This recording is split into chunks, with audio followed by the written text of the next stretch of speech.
नमस्कार, आदाब, बहुत-बहुत स्वागत है आप सभी का। आप देख रहे हैं खास कार्यक्रम नज़र और नज़रिया। मैं हूँ आपके साथ बुशरा खानम फहाद। बांग्लादेश में कल जो कुछ हुआ वो हम सब ने देखा और उसके बाद से भी जो तस्वीरें लगातार बांग्लादेश से आ रही हैं, उन पर भी हम सब नज़र रखे हुए हैं, पैनी नज़र रखे हुए हैं। ना सिर्फ हम जैसे पत्रकार बल्कि जो सरकार है हमारे देश की और जो विपक्ष है वो सब भी इस पर नज़रें बनाए हुए हैं। आज सर्वदलीय बैठक बुलाई गई इसी मामले को लेकर और तमाम जो विपक्ष के नेता हैं वो भी उसमें शामिल हुए, राहुल गांधी भी शामिल हुए और खुलकर उन्होंने सरकार की जो विदेश नीति है बांग्लादेश के मामले पर इसमें साथ देने का वादा किया और कहा कि हम सरकार के साथ खड़े हुए हैं।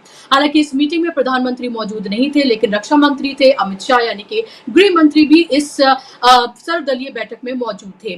पार्लियामेंट में जब एस जयशंकर विदेश मंत्री ने जब आज बात को रखा अपनी, तो उन्होंने कहा कि अभी फौरी तौर पर शेख हसीना हिंदुस्तान में ही है, क्योंकि पहले ये कहा जा रहा था कि हिंदुस्तान में उन्हें पनाह दी गई है, लेकिन उसके बाद वो लंदन जाएंगी। लेकिन लंदन वो कब जाएंगी, किस वक्त जाएंगी, कब तक वो हिंदुस्तान रहेंगी, अभी इससे पर्दा नहीं उठा है। लेकिन ये जरूर कहा गया है कि फौरी तौर पर अभी शेख हसीना हिंदुस्तान में हैं और हिंदुस्तान में उनको पनाह दी गई है।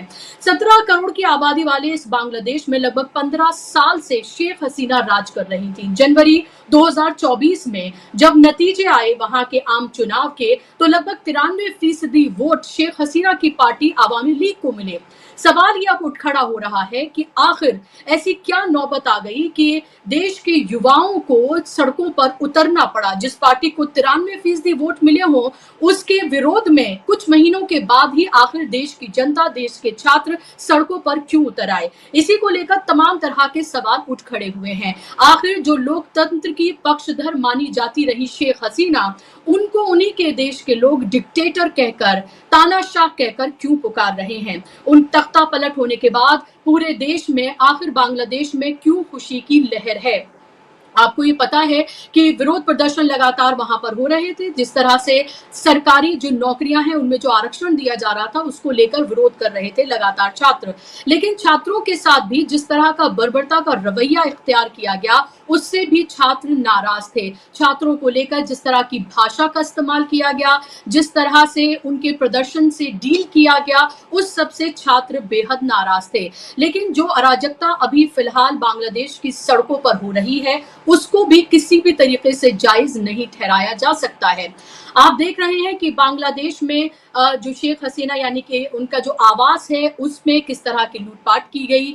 हम अलग अलग जगहों से देख रहे हैं, पार्लियामेंट के अंदर छात्रों को बैठे हुए हम देख रहे हैं और तमाम जगहों पर जो सरकारी बिल्डिंग्स हैं उन सब में हम उन छात्रों को देख रहे हैं। अब सवाल ये उत्पन्न हो गया है कि जो बांग्लादेश में जिस तरह की अस्थिरता पैदा हो गई है, आखिर बांग्लादेश में अब क्या होने जा रहा है और उसके नताइज क्या होंगे। हिंदुस्तान को किस तरह का रवैया अभी इख्तियार करना चाहिए और हिंदुस्तान के लिए क्या सबक बांग्लादेश की स्थिति से छिपे हुए हैं। क्या मोदी के लिए, क्या मौजूदा सरकार के लिए कोई सबक है जो बांग्लादेश में जो कुछ हुआ, जिस तरह से जो विरोध प्रदर्शन छात्र कर रहे थे उनसे निपटा गया, जो तमाम तरह के जो मुद्दे वहां पर उठ रहे थे, चाहे वो बेरोजगारी के सही या ये आरक्षण के सही, 15 साल की जो सरकार रही उससे लोग उब गए थे और एक चेंज भी वो चाहते थे। और ये पूरे तौर पर ये कहा गया कि जो अभी मौजूदा जो चुनाव हुआ और जिसके बाद एक बार फिर से शेख हसीना पीएम बनी,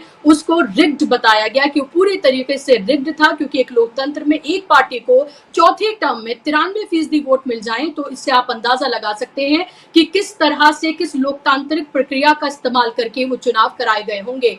जो विरोधी थे यानी कि जो विपक्षी नेता थे उनको जेलों में डाला गया, उनको कोई लेवल प्लेइंग फील्ड नहीं दिया गया, जो जनता के मुद्दे थे उन पर गौर नहीं किया गया और बांग्लादेश में लगातार ये कहा गया कि एक तानाशाह जो है वो राज कर रहा है। और इसीलिए हमने देखा कि जो पहले जो सेना सरकार के साथ मिलकर इन जो विरोध प्रदर्शन जो छात्र कर रहे थे उनसे डील कर रही थी, हमने देखा कि उसने सरकार का साथ न देकर बल्कि जो विरोध कर रहे थे छात्र वो उनके साथ खड़ी हुई और तख्ता पलट हुआ। शेख हसीना को आनन फानन में वहां से भागना पड़ा और भागकर वो हिंदुस्तान में उन्होंने पनाह ली है। बांग्लादेश और हिंदुस्तान के रिश्ते मुझे बताने की जरूरत नहीं है कितने गहरे रहे हैं, और बांग्लादेश हिंदुस्तान की देन है। कैसे पाकिस्तान के दो टुकड़े हुए और पाकिस्तान से अलग होकर बांग्लादेश बना, जिसका श्रेय इंदिरा गांधी को जाता है। और आज इन्हीं तमाम मसलों पर हम चर्चा करेंगे कि आखिर बांग्लादेश में जो कुछ हुआ उससे हिंदुस्तान के लिए क्या कोई सबक है, क्या नरेंद्र मोदी की सरकार को इससे कुछ सीखना चाहिए। वहां लगातार इस तरह की खबरें आ रही हैं कि जो वहां की माइनॉरिटीज हैं यानी कि ईसाई और जो हिंदूज हैं उनके ऊपर हमला किया जा रहा है। हालांकि इसमें कितनी सत्यता है इसको अभी देखना होगा, क्योंकि अगर इस तरह की खबरें आ रही हैं तो हम दूसरी तरह की भी खबरें देख रहे हैं कि मानव श्रृंखला बनाकर मंदिरों को की हिफाजत की जा रही है। मस्जिदों से ये ऐलान किए जा रहे हैं कि किसी भी तरीके से माइनॉरिटीज को वहां की नुकसान ना पहुंचाया जाए। आपको अगर इसे हिंदुस्तान से अगर कंपेयर करना हो तो इसे इस तरह से भी देखा जा सकता है कि जब हिंदुत्ववादी संगठन जब यहाँ की माइनॉरिटीज यानी कि मुस्लिम्स और क्रिश्चियंस पर किसी तरह का हमला करते हैं या किसी तरह की उनको टारगेट करते हैं, तो यही हिंदुस्तान के जो उदारवादी हिंदू हैं वो उनके साथ उनकी ना सिर्फ आवाज उठाते हैं बल्कि उनके साथ खड़े होते हैं। तो बांग्लादेश में अगर हम देखें, एक तरफ अगर आपको ये तस्वीरें नजर आ रही हैं कि वहां के मंदिरों पर अटैक हो रहा है या उस तरह की वीडियोस आपके सामने आ रही हैं, तो दूसरी तरफ आप ये भी देख रहे हैं कि उस वहीं के जो मुसलमान हैं वो मानव श्रृंखला बनाकर या मस्जिदों से ऐलान कर बाकायदा तौर पर जो रिलीजियस लीडर हैं वहां के, वो ये कह रहे हैं कि माइनॉरिटीज को किसी भी तरह का नुकसान नहीं पहुंचना चाहिए। इस तरह का आह्वान किया जा रहा है। और लगातार हम ये देख रहे हैं कि हिंदुस्तान में भी चाहे विपक्ष के नेता हो या सत्ता पक्ष के नेता, वो अभी बांग्लादेश की स्थिति को पर गहरी न सिर्फ निगाह रखे हुए हैं बल्कि बांग्लादेश के साथ कंधे से कंधा मिलाकर खड़े भी हुए हैं। और इसीलिए शेख हसीना को यहाँ अभी फौरी तौर पर पनाह दी गई। हालांकि आगे वो कहाँ जाती हैं ये देखना भी महत्वपूर्ण होगा। इसी सब पर आज हम चर्चा करेंगे। मेरे साथ दो खास मेहमान जुड़ गए हैं जिनका तारुफ मैं आपसे कराना चाहूंगी। स्क्रीन पर दोनों मेहमानों को आप ले आइए। मेरे साथ कमर आगा साहब हैं जो कि डिफेंस एक्सपर्ट है, इसके साथ साथ फॉरेन एक्सपर्ट भी हैं, विदेश मामलों के जानकार हैं। कमर आगा साहब, बहुत बहुत स्वागत, इस्तकबाल आपका कार्यक्रम में। मेरे साथ पुष्पेन चौधरी जी जुड़ गए हैं जो किसान लीडर भी हैं और पॉलिटिकल एनालिस्ट भी हैं। पुष्पेन चौधरी जी, आपका भी बहुत बहुत स्वागत, इस्तकबाल। कमर आगा साहब, आपसे मैं अगर शुरुआत करना चाहूँ, बांग्लादेश की जो पूरी स्थिति अभी बनी हुई है, जिस तरह का वहां पर उपद्रव हो रहा है, विरोध प्रदर्शन वहां पे हुए, मांगे उनकी जायज थी नाजायज थी, इस पर बहस की जा सकती है, लेकिन जो उनका तरीक़ेकार था, जिस तरह से उन्होंने प्रदर्शन किया, क्या उसको जायज ठहराया जा सकता है? अभी बांग्लादेश की जो स्थिति है उसको हिंदुस्तान को कैसे देखना चाहिए? क्या ये कहा जाए कि जो चाइना की जो प्रो जो चाइना ताकतें हैं, क्या वो हमारे पड़ोसी जो ममालिक हैं उनमें मजबूत हो रही हैं?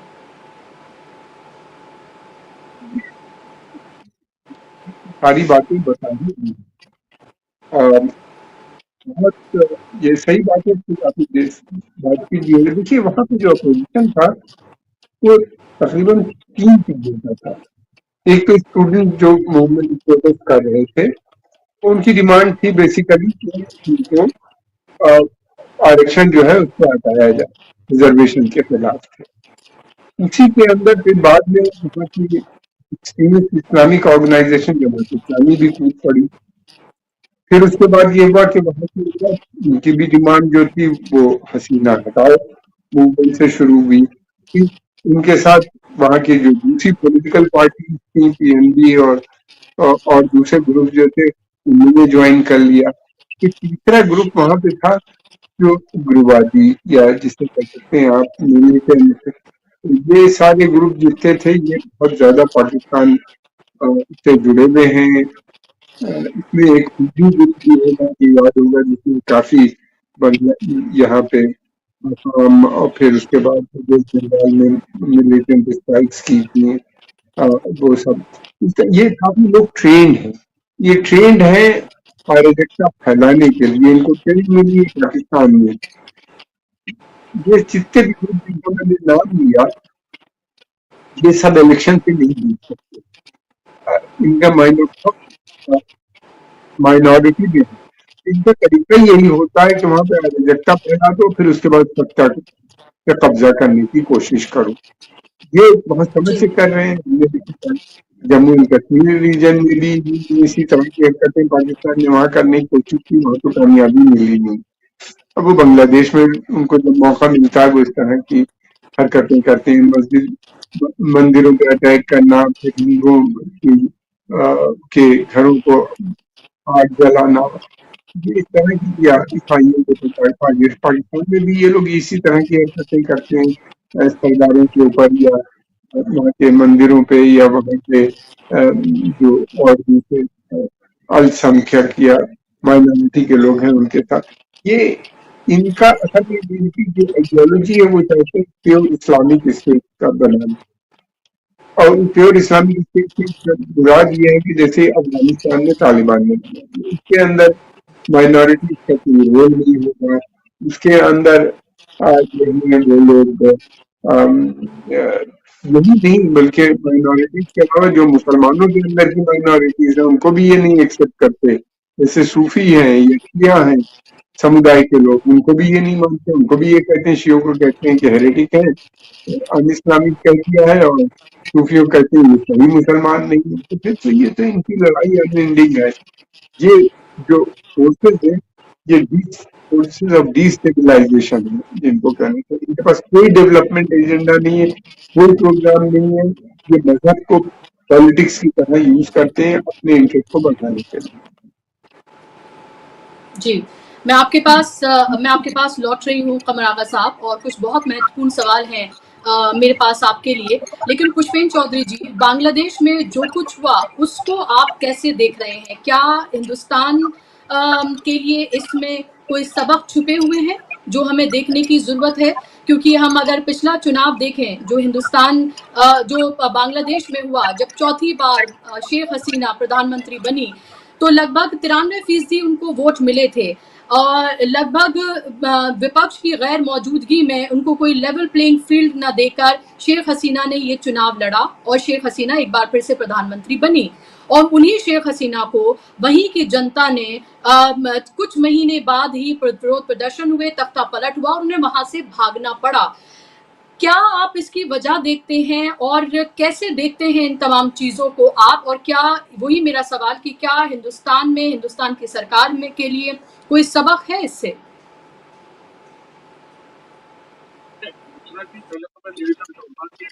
आगा साहब की आवाज ठीक तरीके से नहीं आई, तो उनका कनेक्शन थोड़ा दुरुस्त हो जाए, क्योंकि महत्वपूर्ण बात नहीं है, लेकिन पता नहीं लगा कि क्या वो कह रहे थे।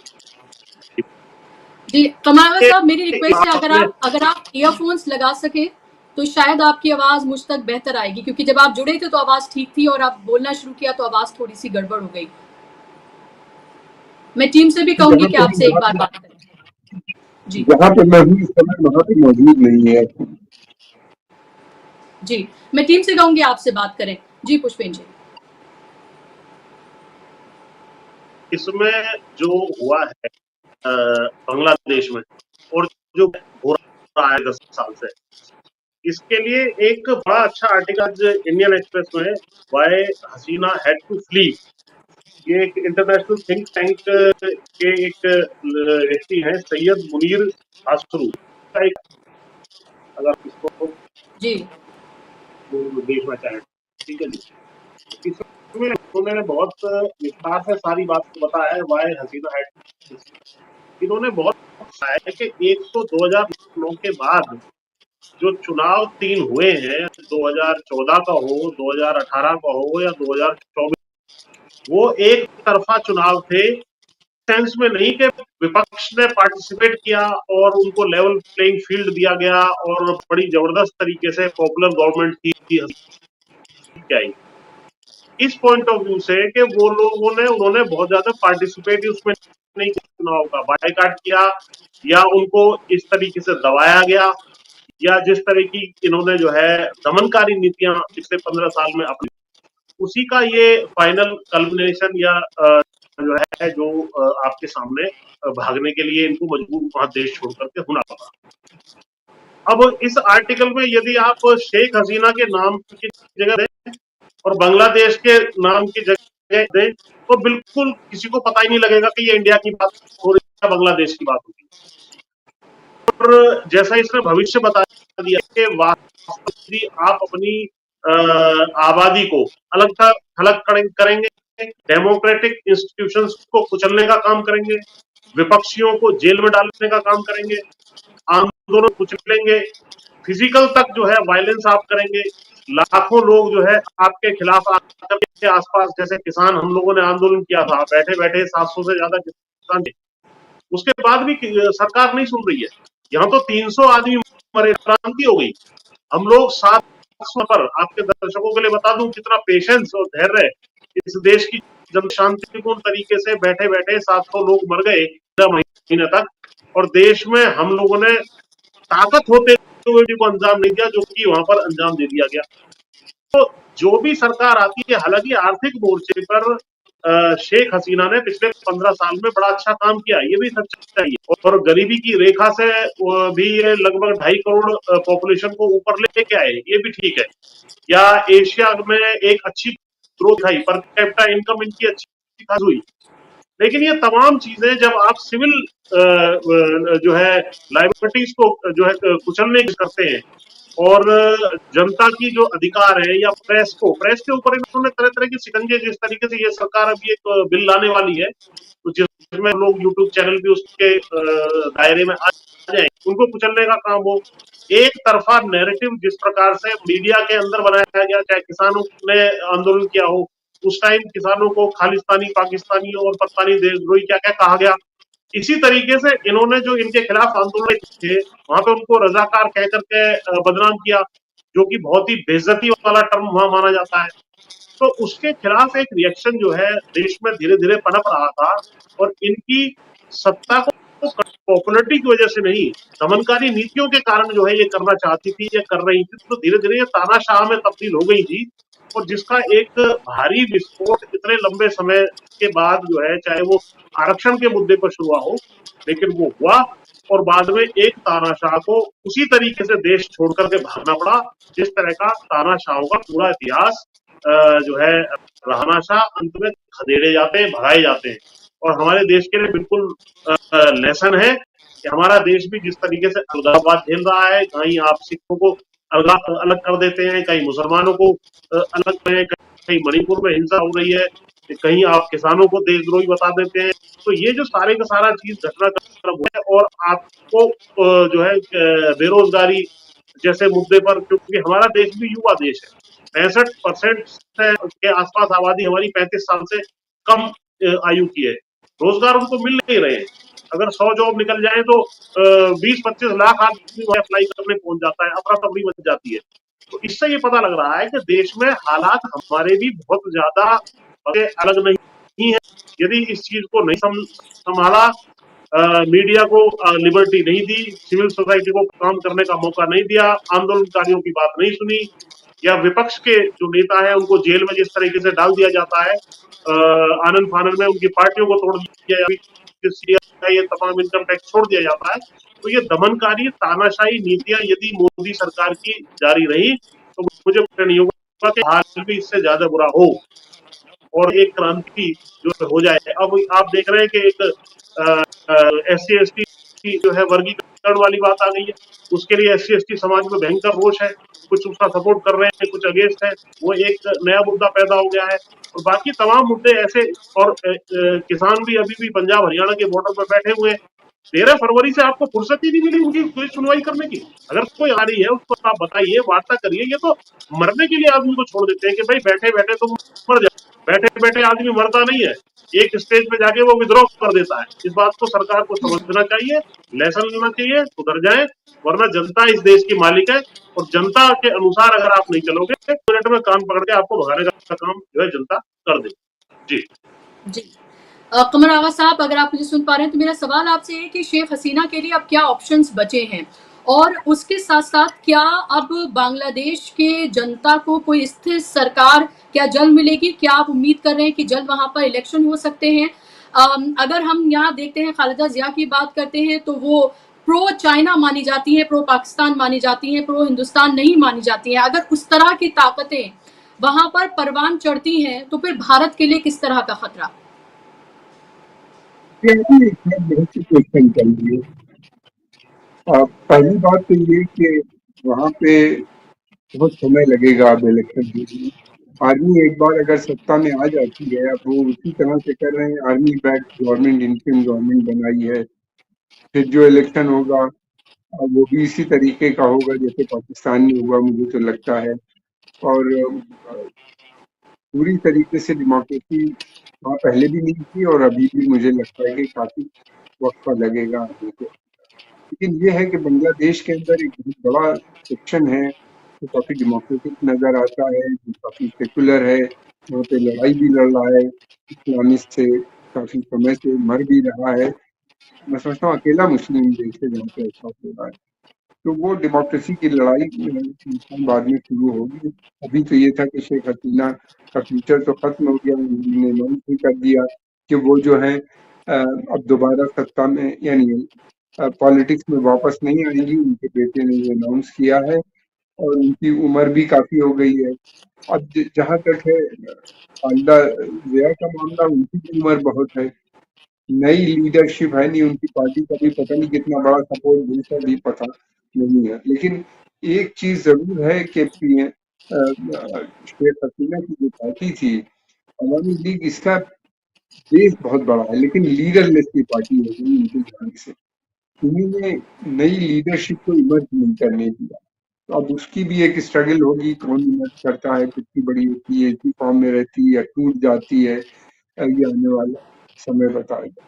तीसरी बात ये है कि भारत का पड़ोसी देश है, 4000 किलोमीटर का बॉर्डर मिलता है, तो वो इस वजह से बांग्लादेश की में पीस एंड स्टेबिलिटी जो है वो भारत के हक में होती है। भारत चाहेगा कि हमेशा वहाँ पे अमन शांति बनी रहे और उस बनाने के लिए भारत ने काफी वहाँ पे इन्वेस्ट भी किया है, इकोनॉमिक भी इन्वेस्टमेंट काफी है हमारा।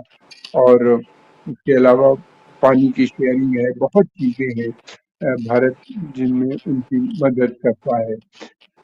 तो दूसरी तरफ ये भी है कि बांग्लादेश को भी भारत की बहुत जरूरत है, बगैर भारत के बांग्लादेश नहीं चल सकता, क्योंकि इतना क्लोज बॉन्ड है दोनों के बीच में। अगर एक कोई हरकत वहां होती है, मंदिर तोड़ा जाता है, तो उसका इम्पैक्ट भारत में भी पड़ता है। ये सब जुड़े हुए देश हैं, हिस्टोरिकली जुड़े हुए देश हैं। तो ये मैं कहना चाह रहा था कि इंडिया पे काफी असर पड़ेगा। भारत देखिए, इकोनॉमिक कॉपरेशन अगर उनका चलता है चाइना के साथ, तो भारत को कोई आपत्ति नहीं। हाँ, अगर वो मिलिट्री कॉपरेशन बढ़ाती है किस्म से, चिटागांग में उनको जो चाइना चाहता है बहुत समय से कि डीप सी पोर्ट मिल जाए, और जहाँ पे वो उनकी सेना भी आ सके कुछ दिनों में। पहले तो सब कहते हैं कि मिलिट्री बेस नहीं बनेगा या नेवल बेस नहीं बनेगा, लेकिन धीरे धीरे हमने पाकिस्तान में भी देखा और श्रीलंका में भी देख रहा है, दिन वहाँ पे मिलिट्री नेवल शिप्स जाते हैं। तो बांग्लादेश अगर इस तरह की कोई हरकत वो करते हैं तो उससे भारत की नेशनल इंटरेस्ट को छवि बन सकती है। अभी तक का जो रोल रहा है वो उन्होंने भारत के जो मेन कंसर्न थी उनका ध्यान में रखते हुए काम किया है। जहाँ तक सवाल है वहाँ की सेना का, तो सेना के काफी अच्छे संबंध है भारत की सेना से। ये वो सेना है जिसको भारत ने बनाया था। फिर उसके अलावा दूसरी चीज ये भी है कि ये सेना की ट्रेनिंग के लिए ये लोग बराबर भारत आते रहते हैं। ये एक तरह से काफी क्लोज कनेक्टिविटी है। उम्मीद यही है कि सेना जो है कोई ऐसा काम नहीं करेगी जो भारत में जल्दी हो, और इस समय भी सेना जो है भारत के टच में है जब से आई। लेकिन ये है कि सबसे पहले सेना को मैं समझता हूँ कि जो मंदिर और उनके घरों पे अटैक हो रहे हैं हिंदू समुदाय के, उसको रोकना पड़ेगा।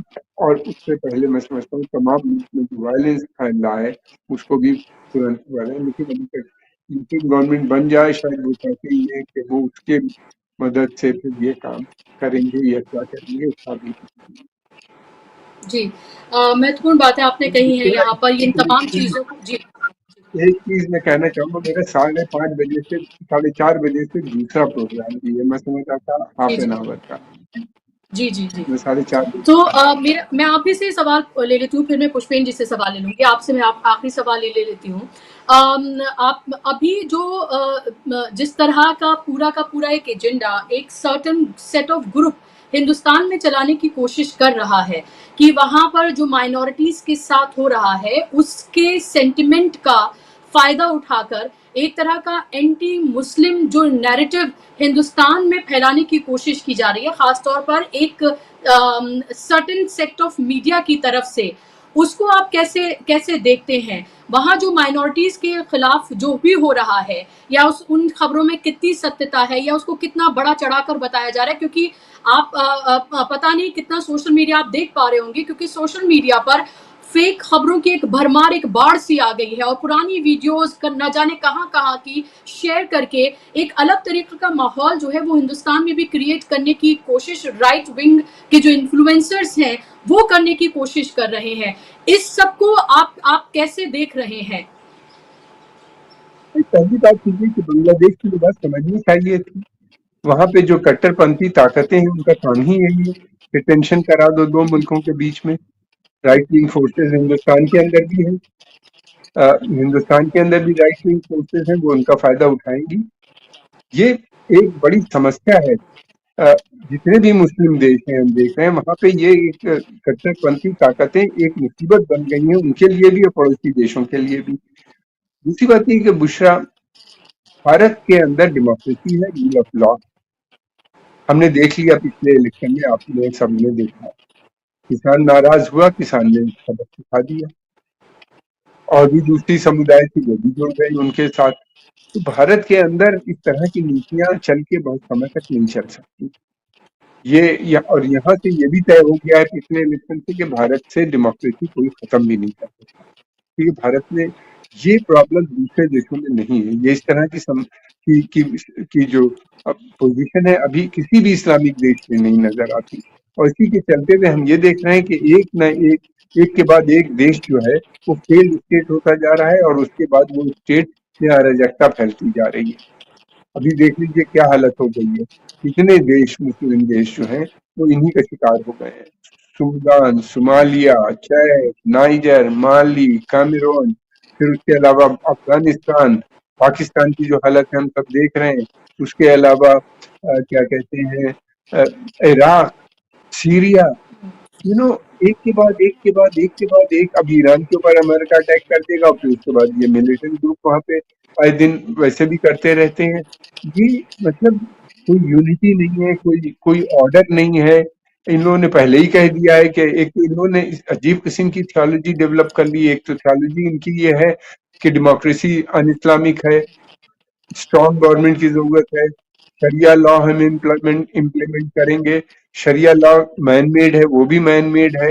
ये जब तक ठीक नहीं होगा, पाकिस्तान में भी और अफगानिस्तान में भी, ये जो हमारे पड़ोसी हैं, पाकिस्तान, अफगानिस्तान और बांग्लादेश, अफगानिस्तान से सीधा बॉर्डर नहीं मिलता मगर उसका इम्पैक्ट रहता है यहाँ पे। तब तक राइट विंग यहाँ भी फ्लरिश करेगी, आगे बढ़ेगी।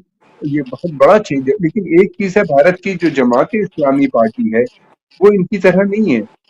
वो भी उसका विश्वास डेमोक्रेसी और रूल ऑफ लॉ में है, वो कॉन्स्टिट्यूशन में विश्वास रखते हैं। वो स्वयं भी इलेक्शन लड़ने के लिए बार बार सोचते रहते हैं, तय करते रहते हैं, लेकिन उनके पास इतने वोट नहीं है, इसलिए वो इलेक्शन नहीं करते। लेकिन अब बांग्लादेश की और पाकिस्तान की जो जमात इस्लामी है वो डिफरेंट है, इवन कश्मीर की डिफरेंट है।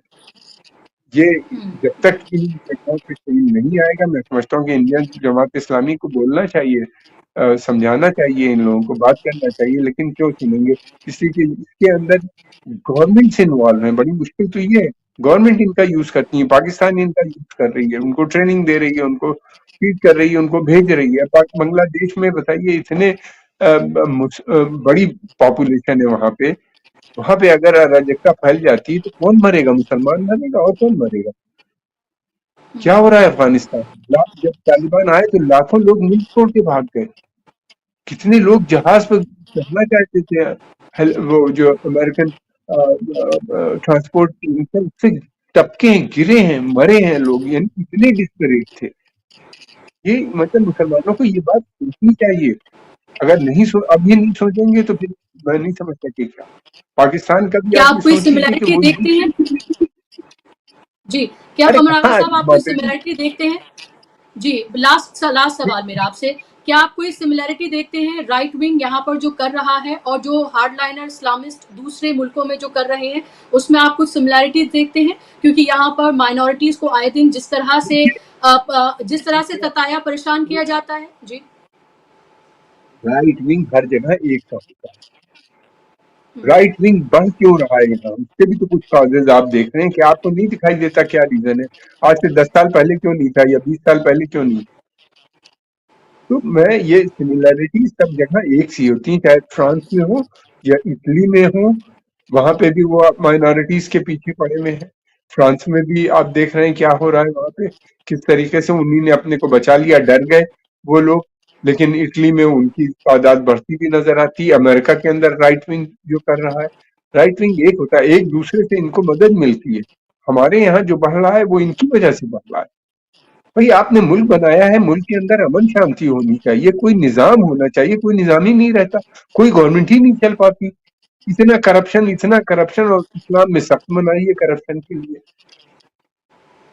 जो बातें मनाही है वो बातें वहां इस्लाम के नाम पे की जा रही है। मेरा सिर्फ कहना ये इतना है कि ये गौर और फिक्र की वजह है, इसको ध्यान में मुसलमानों को लाना पड़ेगा।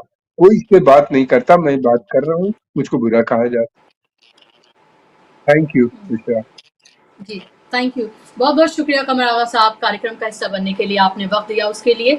तो ज़ाहिर-सी बात है कि अलग-अलग तरह के इसमें नज़रियात हैं और जिस तरह से कमर आगा साहब ने कहा और जिस तरह की वो एक लाइन लेते हैं, उनका उसको लेकर क्रिटिसिज़्म भी बहुत होता है, ख़ास तौर पर जो मुस्लिम समाज है उसमें भी उसका जो एक तबका है उसमें भी उनका एक तरह से क्रिटिसिज्म होता रहा है, उनका नजरिया है जो आपने अभी यहाँ पर सुना। लेकिन साफ तौर पर ये बता रहा है फिलहाल कि बांग्लादेश में जो हो रहा है उससे बहुत सारे जो लोकतांत्रिक देश हैं उनको बहुत सबक लेने की जरूरत ये है कि अगर हम खुद शेख हसीना की बात करते हैं तो वो लोकतंत्र की पक्षधर रही, उन्होंने 15 साल में काम भी किया, लेकिन जो उनकी गलतियां हैं वो भी सामने है कि सिर्फ एक चेहरे की पार्टी बनकर रह गई। अब अगर शेख हसीना नहीं तो कौन, वहां पर कोई सेकंड लीग का कोई लीडर ही नहीं है। खालिदा जिया की बात करें तो उनका भी देखें तो कोई सेकंड लीग का लीडर उनके पास भी नहीं है। खालिदा जिया प्रो इंडिया नहीं मानी जाती हैं, वहां की जमात इस्लामी जो है वो प्रो डेमोक्रेसी मानी जाती है, वो हिंदुस्तान या दूसरी जमात इस्लामी से अलग है। मैं ये नहीं कह रही कि यहाँ की जमात इस्लामी प्रो डेमोक्रेटिक नहीं है, ये मैं नहीं कह रही हूँ, लेकिन मैं बांग्लादेश की फिलहाल बात कर रही हूँ। लेकिन ये जरूर है कि जो राइट विंग ताकतें हैं पूरे के पूरी दुनिया में वो क्या मजबूत हो रही हैं, उन पर भी बात होना जरूरी है। लेकिन सवाल मेरा ये आपसे पुष्पेन चौधरी जी कि जो बांग्लादेश में हो रहा है उसका सहारा लेकर क्या मुसलमानों के खिलाफ नफरत फैलाने की कोशिश हिंदुस्तान में की जा रही है? नहीं, ये बात बिल्कुल ठीक है आपकी, क्योंकि मैं भी सोशल मीडिया पे देख रहा हूँ लगातार, और कुछ चैनल जो गोदी मीडिया के पार्ट है वो जो 10 साल से एजेंडा चलाते आ रहे हैं उसी को आगे कंटिन्यू करने का उनको ये मौका मिल गया है कि साहब देखिए बहुत बड़ा अत्याचार हिंदुओं के ऊपर बांग्लादेश में हो रहा है, और ऐसी ही ताकतें अगर आप सचेत नहीं हुए तो हिंदुस्तान में भी पावर में आ जाएंगी। और वो जो है एक आप ही के धर्म से आती हैं, बड़ी फेमस है, एबीपी न्यूज पे थी पहले, उन्होंने भी एक ट्वीट किया है कि देखिए ये किस तरीके से साड़ियां और बाकी चीज लेकर के महिलाओं के और ये जो है डेमोस्ट्रेट कर रहे हैं, तो ये जरा सावधान रहना चाहिए। बहुत लोग खुश हो रहे हैं कि साहब डेमोक्रेसी को बचाने के लिए एक रेवोल्यूशन जैसा वहां हो गया है, लेकिन इसकी आड़ में इस्लामिक ताकतें जो है मजबूत हो रही हैं। और कुछ लोग ये भी कह रहे हैं कि भाई ये अमेरिकन डीप स्टेट और बाकी जो चाइना के की फोर्सेज हैं या पाकिस्तान की आईएसआई की फोर्सेज हैं, ये सब इनके काम है। उनका ये मानना नहीं है कि भाई उनकी शेख हसीना की खुद की गलती थी कि वो अपने लोगों को दबा रही थी, सोशल मीडिया पे या मेन लाइन मीडिया पे शिकंजा कस रही थी। विपक्षियों को उन्होंने पिछले 3 चुनावों में, कभी किसी डेमोक्रेटिक देश में आप ये इमेजिन कर सकते हैं कि 2014 में, 18 में, 24 में विपक्ष ने बायकॉट कर दिया? बायकॉट किया होगा तो किसी कारण से किया होगा। चुनाव आयोग के ऊपर भी मेरे ख्याल से वहां इसी तरह का कब्जा इनका रहा होगा। तो उसके विपक्ष के एब्सेंस में आप सत्ता में आ रहे हैं, 93% वोट आपको मिल रहा है, आपने अभी बताया। तो ये सारी जो चीजें हो रही हैं ये कहीं ना कहीं ये दिखाती हैं कि भाई राइट विंग स्ट्रॉन्ग हुआ है, इसमें कोई शक नहीं है। लेकिन हम तो अपने देश में जो सोच रहे थे कि ये सारे झगड़े जो है दूर दूर होते हैं। अब आपने श्रीलंका में देख लिया था किस तरीके से लोग अंदर घुस गए थे। इसी तरह मालदीव में भी आपके खिलाफत हुई, मुखालफत हुई। उसके बाद ये बांग्लादेश में आपने देख लिया 20 साल के अंदर अंदर एक बड़ी घटना जो नेपाल में भी हो चुकी है, जब राज परिवार को ही की सबकी हत्या कर दी गई। वहां अफगानिस्तान में तालिबान आके बैठ गया। पाकिस्तान में एक सरकार जो शायद जीत जाती, इमरान खान की ज्यादा वोट और सीटें आ रही थी, तो उसको पकड़ के जेल में डाल दिया। उनको चुनाव लड़ने के लिए पंगु बना दिया, उनके ऊपर तरह तरह के मुकदमे लगा दिए। यही काम यहाँ हमारे देश में नहीं हुआ क्या? कांग्रेस पार्टी के सारे खाते फ्रीज कर दिए गए थे कि भाई चुनाव ताकि ये ना लड़ सके। और कई सरकारों को तोड़ा, चाहे वो झारखंड के मुख्यमंत्री, उनको जेल में डाला। अरविंद केजरीवाल जो दिल्ली के मुख्यमंत्री हैं, वो भी अभी तक जेल में है। महाराष्ट्र में सरकार पार्टियां तोड़ करके सरकार बदल दी। तो ये जो डेमोक्रेसी के अंदर जो पब्लिक का मैंडेट है, उसको तोड़ना, मरोड़ना, दबाना, कुचलना, आंदोलनों के साथ इस तरीके से बिहेवियर करना, तो ये सब दिखाता है। महिला पहलवानों के साथ क्या हुआ? वो इतनी दिनों तक वहां बैठी रही और आप यहाँ पर उनको तो आपकी हिम्मत नहीं पड़ी टिकट दे, उनके लड़के को आपने टिकट दे दिया अपनी। और कुचलने वाला जो है, जो किसानों को कुचलने वाला टेनी, उसको भी टिकट दिया। हालांकि जनता ने उसको सबक सिखा दिया, वो एक अलग बात है। तो ये सारी चीजें देख करके ये लगता है कि ये जो राइट विंग है, ये कहीं ना कहीं अगर आप यूके की बात करें, वहां पर भी जो है इमिग्रेंट्स के खिलाफ बड़ा भयंकर आंदोलन खड़ा हुआ है कि साहब ये तो सारा देश इन्होंने हाईजेक कर दिया या उसके ऊपर कब्जा कर लिया। फ्रांस में है, इटली में है, या अमेरिका में भी राइट विंग ने क्या किया था उस टाइम, जो है जब ट्रम्प हारे थे, तो वो उनके वहां पर अंदर घुस गए थे सारी सारी संसद के अंदर। तो ये सारी चीजें ये दिखा रही है कि जो है, एक तो राइट विंग का मजबूत होना, दूसरा टॉलरेंस सोसाइटी में कहीं ना कहीं घटना, सभी सोसाइटीज के अंदर टॉलरेंस का कम होना, चाहे वो किसी भी धर्म के हो, इससे भी फर्क पड़ता है। और तीसरा, अधिकार का वितरण, संसाधनों का वितरण, ये भी एक बहुत महत्वपूर्ण लड़ाई है। तो जैसे जातिगत जनगणना की बात राहुल गांधी कर रहे हैं, वो इसी से रिलेटेड है।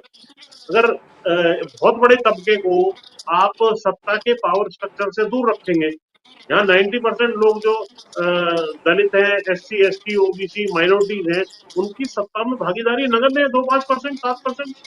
तो वो कहीं ना कहीं जो है रोष का कारण, असंतोष का कारण, या जो है एक क्रांति की शुरुआत वहीं से होती है, जब लोग देखते हैं भाई मेरा भागीदारी तो कहीं है ही नहीं। अब ज्यादातर लोग जो SC ST के सब क्लासिफिकेशन का फैसला सुप्रीम कोर्ट ने सुनाया है, उसमें सबसे प्ली वो ये ले रहे हैं कि भाई देखिए 7 लोग थे जज, उसमें से 6 सवर्ण थे और 1 SC के थे, और उन्होंने फैसला हमारे खिलाफ दे दिया। यदि हमारे 6 SC के होते तो शायद फैसला कुछ और होता। तो डाइवर्सिटी को रेस्पेक्ट जब हम नहीं करेंगे, हम जब एक रूपता लाने की कोशिश करेंगे, चाहे कानून में हो, चाहे वेशभूषा में हो, चाहे धर्म में हो, चाहे जो है खान पान में हो, या विचारों में हो, कि साहब ऐसा सोचोगे तो ठीक हो, नहीं तो आप देशद्रोही हो, तो कहीं ना कहीं टकराव होगा। संसाधनों का बंटवारा उचित ना हो, तो ये टकराव के कारण सब जगह बनते चले जा रहे हैं। अब ये इजराइल वाला जो मामला है, वो एक जबरदस्ती आकर के किसी दूसरे देश पे आपने कब्जा कर लिया, आप उनके साथ भी शांतिपूर्ण तरीके से नहीं रह सकते। उनका एहसान मान के शांति से रहना चाहिए था, आप उनको मारते चले जा रहे हैं। 25 लाख जो गाजा पट्टी में जो है वो रह रहे हैं फिलिस्तीनी, वो एक ओपन जेल की तरह बना हुआ है। कोई भी कहीं पे भी बम से मारा जा सकता है किसी पर। 40,000, मतलब 40,000 लोग वहां मारे गए और पूरा विश्व वहां चुपचाप देख रहा है। अब उसने जाकर के दूसरे देश में उनके लीडर को, जो हमास के थे, ईरान में जाके मार दिया। तो ये मतलब इजराइल ऐसा देश होगा किसी को कहीं पर जाके मार देता है? तो ये क्या इंटरनेशनल ऑर्डर नहीं है? अगर ऐसा ही है तो फिर तो अफरा तफरी पूरे देश में और पूरे विश्व में मचनी है। अब वो ईरान काउंटर जवाब देगा, तो यहाँ से अमेरिका ने अपनी फौजें भेज दी है। और उधर एक बड़ा युद्ध 2-2.5 साल से वो चल ही रहा है, जो यूक्रेन और रशिया वाला है। तो कहीं ना कहीं राइट विंग की, या दूसरे को एकोमोडेट ना करने की, दूसरे को स्थान ना देने की, दूसरे के विचार ना सुनने की, दूसरे के विचारों को जो है सम्मान ना देने की जो फितरत है, दूसरों के उस पर कब्जा करने की संसाधनों पर, या उनको एक अदर कैटेगरी में डाल करके विलन घोषित करने की। अब ये इनको क्या जरूरत थी? यहाँ पर जो कावड़ ला रहे थे कि साहब सब लोग अपने दुकानों के सामने नाम लिखो। अरे भाई, अब खाने के ऊपर भी नाम लिखा जाएगा क्या? जिसको नहीं खाना है वो ना खाए, जिसको खाना है वो खा ले। इस तरीके की जो संस्कृति होती है वो कहीं ना कहीं टकराव पैदा करती है, देश को गर्त में ले जाने का काम करती है, और ऐसी ही क्रांतियां उस देश में होती है और ये ऐसे शासक भगाए जाते हैं। ये मैं आपको बता रहा हूँ, ये संदेश आपके माध्यम से सरकार तक भी हमारा पहुंचना चाहिए। जी जी, बिल्कुल।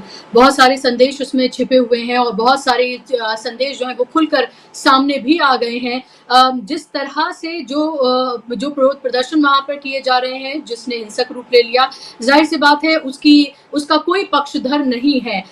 लेकिन क्या शेख हसीना ने जो कुछ किया, उन्होंने अपनी गलतियों का क्या खामियाज़ा भुगता? वो डेमोक्रेसी की पक्षधर मानी गईं। उनके जो पिता थे, उनका जो स्टैच्यू था, उसको भी तोड़ दिया गया, जो एक तरह से बांग्लादेश के जनक माने जाते हैं। बहुत सारी सिमिलैरिटीज हैं। क्या वहाँ हार्डलाइनर्स जो हैं उनका क्या अब वहाँ पर बोलबाला होने जा रहा है? इस तरह के भी सवाल अब उठ खड़े हुए हैं। हालांकि अभी इंतजार करना होगा, रुक कर देखना होगा कि बांग्लादेश में क्या कुछ आगे होने जा रहा है। अंतरिम सरकार जो बनने जा रही है उसका क्या रूप होगा, वो कितने दिन तक चलेगी, और फिर उसके बाद वहां पर कब इलेक्शन कराए जाते हैं, कब वहां पर बाकायदा तौर पर जो डेमोक्रेसी है वो बहाल होती है, क्योंकि भारत के लिए ये बहुत जरूरी है। भारत के बहुत सारे स्टेक हैं बांग्लादेश के साथ। 4000 किलोमीटर की जो पूरी की पूरी बॉर्डर है वो हम उसके साथ शेयर करते हैं। हमारे इकोनॉमिक टाइज हैं उनके साथ। बहुत सारे बिजनेस घराने हैं जिन्होंने वहां पर इन्वेस्ट किया हुआ है। पानी से लेकर हर चीज के लिए लेकर बांग्लादेश हम पर निर्भर है और हम उस पर बहुत चीजों के लिए।